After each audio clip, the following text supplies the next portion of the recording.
One day there came a time for me to decide what I wanted to be. I knew the answer right away. In no uncertain terms, I heard me say, I want to be a buggy whip maker like my father before me. My daddy done fine in the buggy whip line, and a buggy whip maker's what I want to be. Then about the time I'd learned enough to go far, along came Mr. Ford and his funny old car. In about the time it took him to park it, the bottom dropped out of the buggy whip market.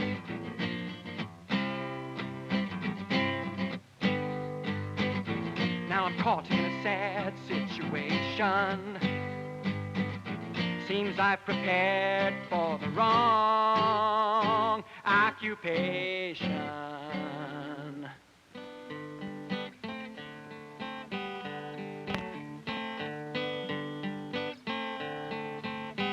I just wanted to be a buggy whip maker like my father before me. But now no one does fine in the buggy whip line. And out of work is what I'm going to be. Out of work is what I'm going to be.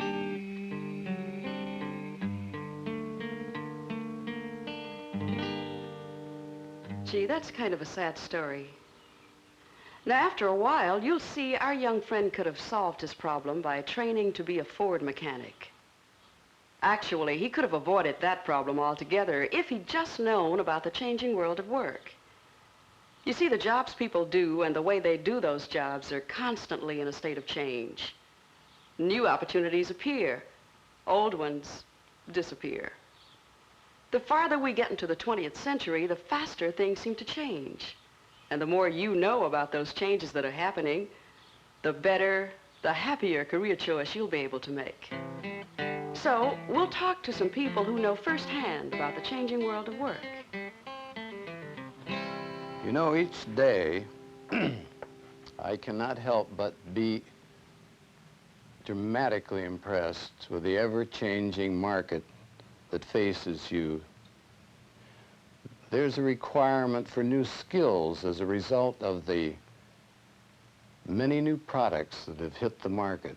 The opportunity out there is absolutely inconceivable.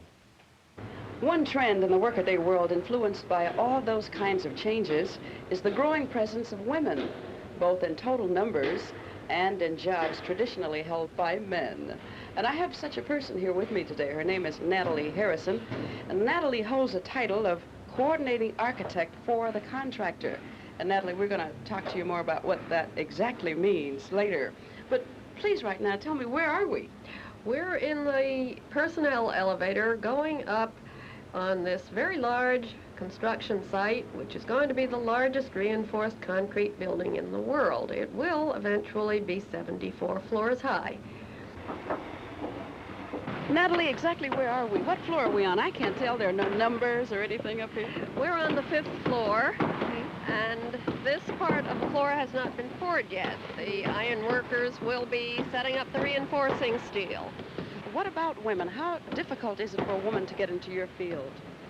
I think it's not quite as difficult as it was when I was starting out. People are more used to women in a wide variety of jobs. Instead of just being a housewife? Or instead of being an office worker or a teacher or the other traditional female roles. Was it difficult when you started? It was extremely difficult. I still think the first job is the most difficult one to get. Having it, a woman can show what she can do. So I think she has to have enough strength to be persistent and to continue to learn and to continue to demonstrate, because every new person she meets will be surprised to find her in this role. Changes in the laws and in people's attitudes have had a big effect among women. Changes in technology have meant big effects for everyone. Around the turn of the century, for example, most people's jobs had to do with manufacturing, making things. Today, as a result of advancing technology, fewer than one worker in 3 is employed, making things. Another example, in 1945, each U.S. farmer fed 15 Americans. Now, with the new farm technology, he feeds more than 50. And one more example. In New York City alone, more than 40,000 elevator operators' jobs were eliminated by the automatic elevator. Of course, technology doesn't only eliminate jobs, it creates them. Take automatic elevators, for example. Someone has to design them, draw the plans, build them, install them, oversee their operation, and repair them if they break. Those are all the new jobs created by the new technology. But notice that the eliminated jobs are the unskilled ones. The new ones take a lot of training. The changing world of work has really made waves all down the line. Now we're finding that some of the jobs require very special training. As you've heard, for some people, that could mean college. But there is one authority who estimates that fewer than 20% of today's jobs really require that college education. So lately, a greater emphasis has been placed on what we call paycheck education. That's what we'd like to talk about right now. Excuse me, sir. May I ask you a few questions? Certainly. What are you doing here, first of all? Well, I'm an instructor in the plant department, which teaches the people out in the field, which are the workers that go to your home to fix the phone, or in the central office that provides the dial tone. Mm-hmm. And I guess really we're here to serve them. When they need, they have some people that need training, they send them to us. How much does the student have to pay for this? He pays nothing. Once he's hired by the telephone company, and a lot of companies have gone into the same program, all the training is provided free of charge. Mm-hmm. Looking around, it seems like maybe a handicapped person could very easily do some of the work here. Oh, yes. Not in this particular branch, but the telephone company has telephone operators. Western Electric, which manufactures all of our equipment, has a lot of sit-down jobs where they have hired a lot of handicapped. Mm-hmm. Naturally, they can't be climbing a telephone pole or driving a truck, but they could be working in the central office as a tester, which is a sit-down job. As a matter of fact, we even start training people that are disadvantaged, so-called, and teach them how to read and write if they have to. So they really do not need college for this course? Oh, Is that no, what by you're no saying? means. No. As they go along, the more education, of course, the further they can go in the telephone company. As these people age in the telephone company or whatever business, as they go to the next higher job, they have to have more technical training, and that's when they come into me. Paycheck education, that's what we're talking about. Paycheck or career education.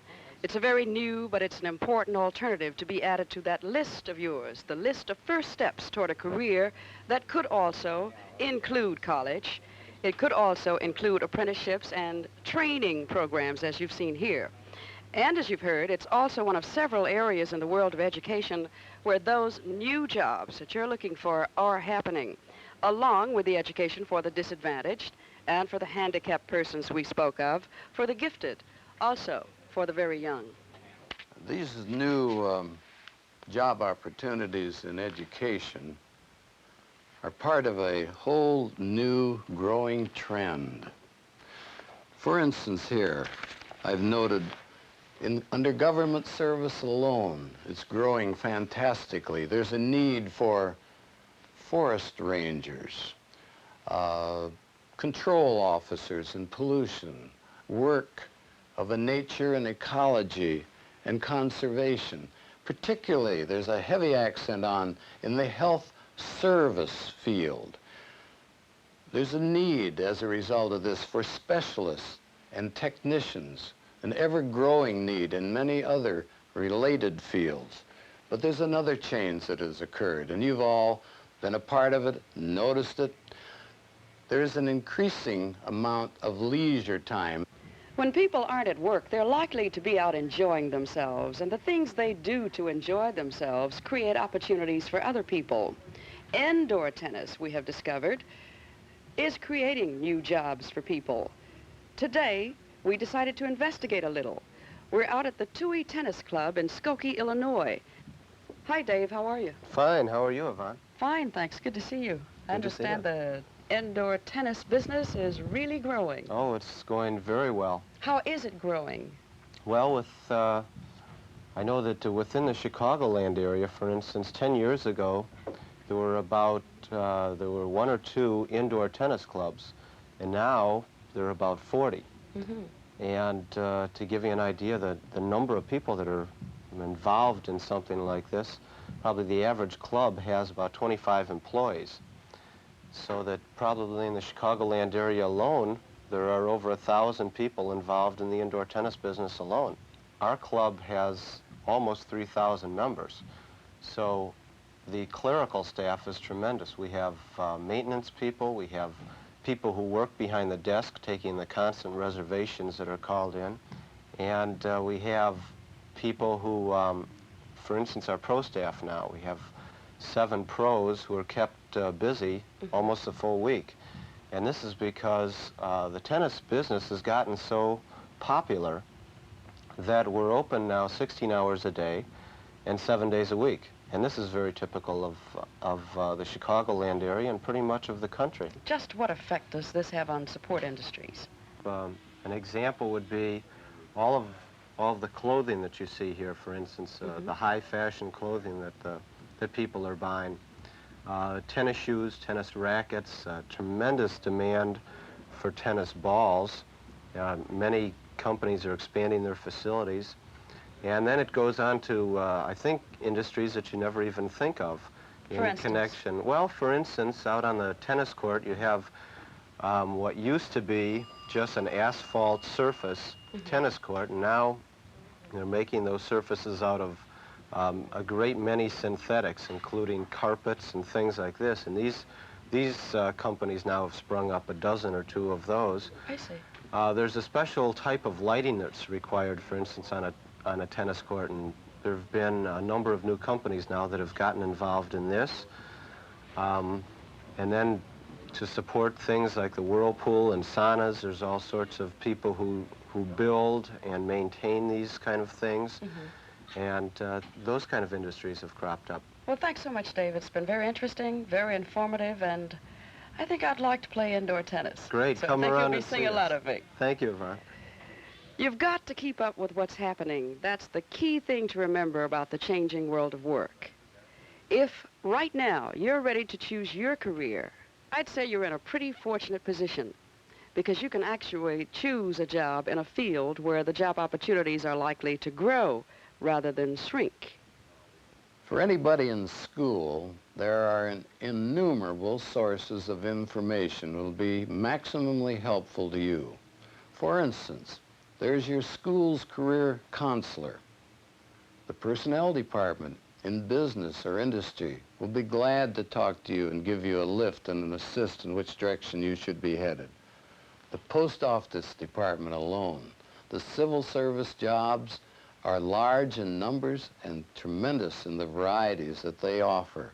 Your public library has so many books that are uncountable on career guidance, and within those books, you will get maximum help as to how to go about seeking where you best fit and belong in the society. And last of all, I heartily recommend you talk to those in industry that are actually working.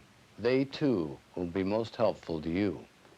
So take what you've learned from these many sources and match it up with what you know about yourself, your interests, your goals, your abilities. And chances are pretty good you won't be stuck like that buggy whip maker in the Model T world. I'm going to build my very own highway to the future that lies ahead.